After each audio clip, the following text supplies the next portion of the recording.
vanhu vazhinji vakasara vaine mibvunzo kuti ko nyaya yeye murume wekunzi akarara nenguruve ine 4 months yakazofambiswa sei.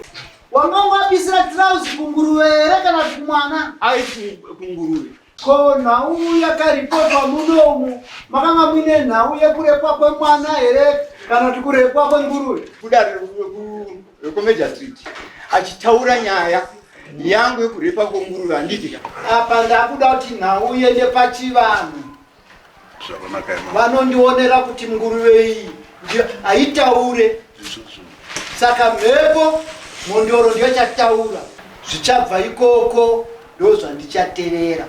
Video iyi yatiri kuona murume akagara pasi achiratidza kuti akange aenda kunochenurwa sezvakarehwa namambo kuti aende kunoongororwa kuti akachena here. Murume uyu akaenda akanoongororwa akanonobatwa kuti akange zvishuwa avata nenguruve iyo iri kuratidzika iri parutivi pake. Ndabona kuti maoko enyu akachena. Ngeza chaizvo chakakaira mvura iyoyo. Itai zvitsvene musingarase mvura. Maoko enyu akaita seiwa. Akugeza kayo zvakachita. Ngeza tsvene chaizvo. Okere. Mwana vanwa. Mwana wangu. Vashupa tenge takuzomanikidza akona kuzviguna zvakanga zvitambira mvura tatakuzokunwisa nemukombe tokugadamisa ipapa inwa chaizvo kakaira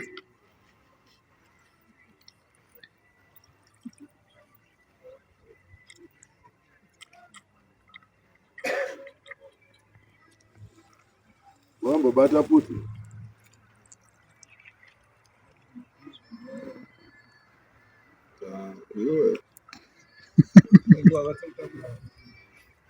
Kupi. Mfunga mbuza ukamsasa. Msasa kupi.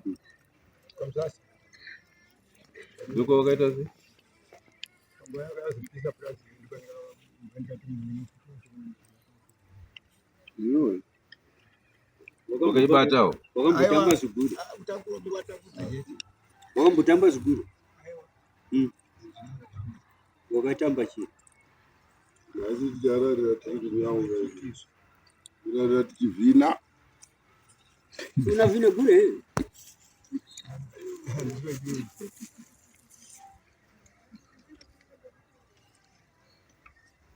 kwendi utaura ndiro churu indi utaura ndiro churu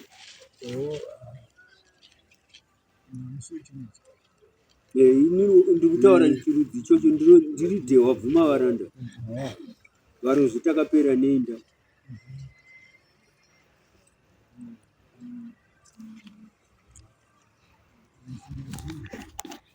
unavhine kure udachita ndichitambiwa. Murume uyu akazosvika pakupupura chokwadi akazoripiswa mombe. Vadikani, kune vasati vasubscribe pachannel yedu ipaSha TV, ngatingobayai subscribe button, share button, tobva tabaya notification bell.